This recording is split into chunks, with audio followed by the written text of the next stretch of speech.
Varachha zone દ્વારા પુણા વિસ્તારમાં આવેલી માતૃશક્તિ સોસાયટીમાં છેલ્લા ઘણા વર્ષોથી પીવાનું પાણી ન અપાતું હોવાથી સોસાયટીના રહીશો દ્વારા આવનારા સમયમાં આંદોલન કરવાની ચીમકી ઉચ્ચારી હતી।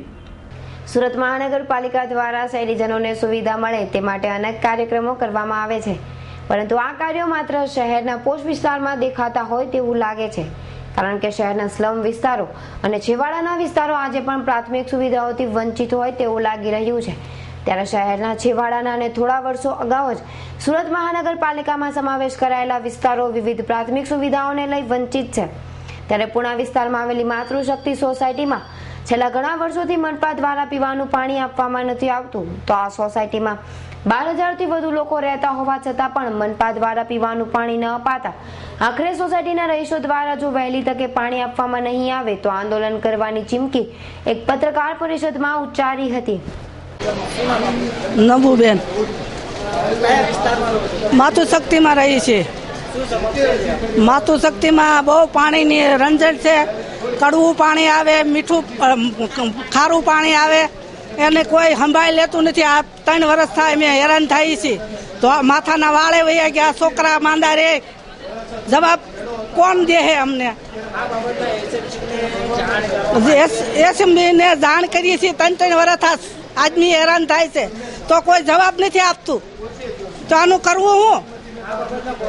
અને અમે ઓનલાઈનમાં આવા ખુશી થઈ, પહેલા આવશું નહીં, તમે કાંઈ જવાબ દો તો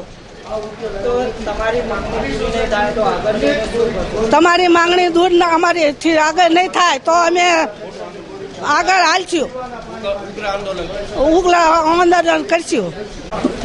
નિકિતાબેન ભરતભાઈ વાળા, હું પૂણા ગામ માતૃશક્તિમાં રહું છું। અત્યારે અમારે પાણીની બહુ મોટી સમસ્યા છે। અત્યારે 3 વર્ષથી છે। ઘણી જાણ કરી પ્રમુખોએ, પણ કોઈ જવાબ નથી આપતો સરખું। હા, બધાને જાણ કરી છે આ લોકોએ।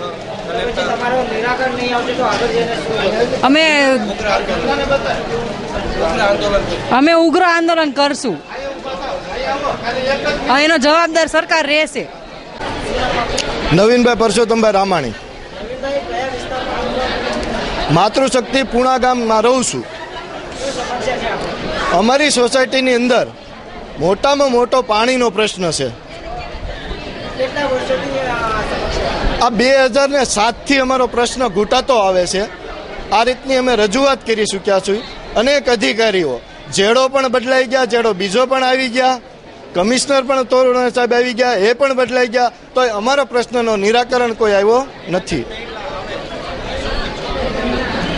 નિરાકરણ નહીં આવે તો 15 ઓગસ્ટ સુધીમાં આ પાણીનો પ્રશ્ન નિરાકરણ નહીં આવે તો હું આ સોસાયટીના પ્રમુખ તરીકે નવીનભાઈ પરસોત્તમભાઈ રામાણી વરાછા ઝોન ખાતે આત્મવિલોપન કરવાનો છું। કેરોસીન છાંટીને જાહેરમાં મારી પબ્લિક હાટું મરવા તૈયાર છું। સુરત માત્ર ચૂંટણી ટાણે સોસાયટીઓમાં ફરી માત્ર મત માંગતા નેતાઓ પણ માતૃશક્તિ સોસાયટીના રહીશોના વહારે આવ્યા નથી, તો આવનાર સમયમાં સુરત મહાનગરપાલિકાની ચૂંટણી યોજાનાર હોય, નેતાઓ ફરી મત માંગવા સોસાયટીના લોકો પાસે જશે તો સોસાયટીના રહીશો પણ સુવિધા નહીં તો મત નહીં તેવો મેસેજ આપી નેતાઓને ભગાડી દેશે તેમ લાગી રહ્યું છે। Bureau report, S9 news, Surat.